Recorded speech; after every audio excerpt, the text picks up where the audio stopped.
perkara dugaan penggelapan dalam jabatan dengan terdakwa David di Pengadilan Negeri Tanjung Karang, Bandar Lampung, Kamis 18 Juni 2026 memasuki agenda pembuktian dengan pemeriksaan saksi yang dihadirkan oleh Jaksa Penuntut Umum.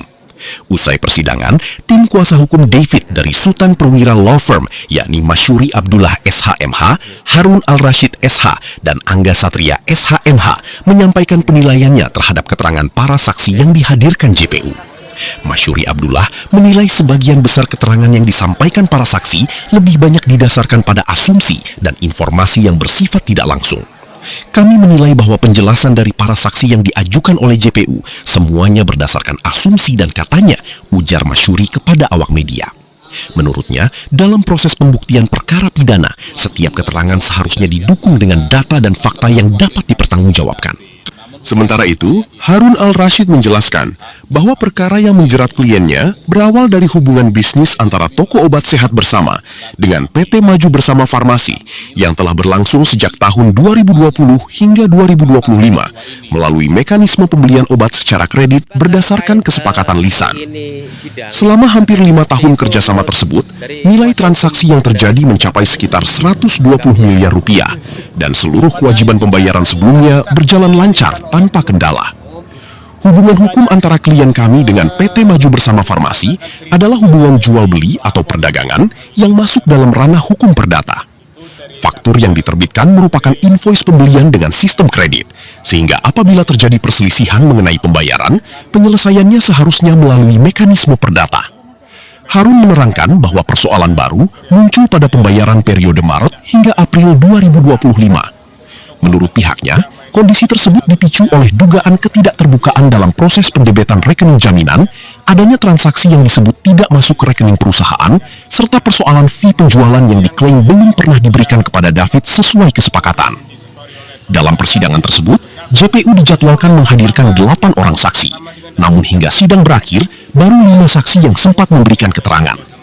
3 saksi lainnya direncanakan akan dihadirkan pada sidang lanjutan yang dijadwalkan berlangsung pada Selasa, 23 Juni 2026. Dari Kota Bandar Lampung, Suryanto Palapa TV mengabarkan. Dia mengatakan memang selama ini faktur-faktur yang diterima oleh dia bukan faktur seperti itu. Jadi dia makanya tidak mau mengakui faktur itu ditujukan kepada dia karena memang faktur yang diberikan oleh sales-sales kepada dia selama ini adalah faktur-faktur biasa, kompelan yang dia namakan faktur sayur tadi. Kalau kami melihat dari fakta persidangan yang ada, justru saksi-saksi ini ketika kami tanya sesuai dengan BAP pemeriksaan kepolisian sebelumnya, justru mereka banyak tidak mengetahui angka-angka yang tercipta yang dituduhkan kepada klien kami atau terdakwa kami, yang mana dalam pembuktian itu mereka mengatakan 1,5, 2,8, 3,6 dan ini tidak bisa dibuktikan secara real dan ini hanya dari kata ke kata. Nah kemudian ketika kami tanyakan atas kepemilikan toko obat tersebut, justru mereka mengatakan itu kepemilikan atas nama si Aldos. Namun dalam faktanya tidak bisa dibuktikan secara real dalam pembuktian yang nyata. Jadi mereka mengetahui hanya dari katanya, dan katanya, seperti itu. Jadi bukti-bukti yang sudah diajukan oleh penuntut umum ya, dalam hal ini saksi-saksi yang diajukan penuntut umum, semuanya lebih menguatkan ya David sebetulnya.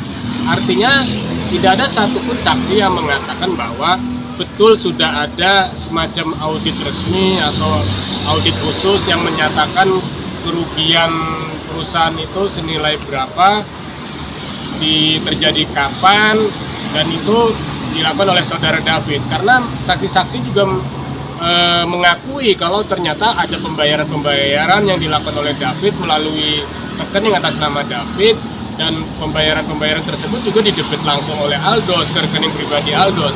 Jadi tidak semua yang ada di rekening itu didebit untuk pembayaran ke PT MBF, dan itu diakui oleh saksi-saksi. Artinya ketika ada cross check ke rekening Aldos, pembayaran yang memang didebit ke rekening Aldos, tentunya itu bakal menjadi catatan atau mengurangi nilai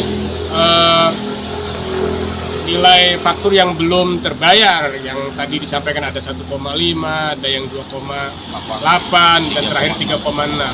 Karena faktanya pembayaran yang ke rekening pribadi Aldos oleh saudara Aldos itu tidak dihitung. Juga ada pembayaran bilet giro yang tidak dicairkan dan malah Sampai daluarsa. disimpan oleh kasir PT MBF, dan itu diakui oleh mereka yang membuat itu tidak bisa mengurangi nilai yang harusnya bisa untuk mengurangi nilai pembayaran dari saudara David. Artinya dari bukti-bukti yang sudah ada sebetulnya tidak bisa dibuktikan juga bahwa kerugian yang diderita oleh PT MBF itu 1,5 atau 3,6 miliar itu. Saksi-saksi yang ada yang sudah dihadirkan oleh penuntut umum itu menyampaikan keterangan berdasarkan cerita-cerita. Mereka sendiri tidak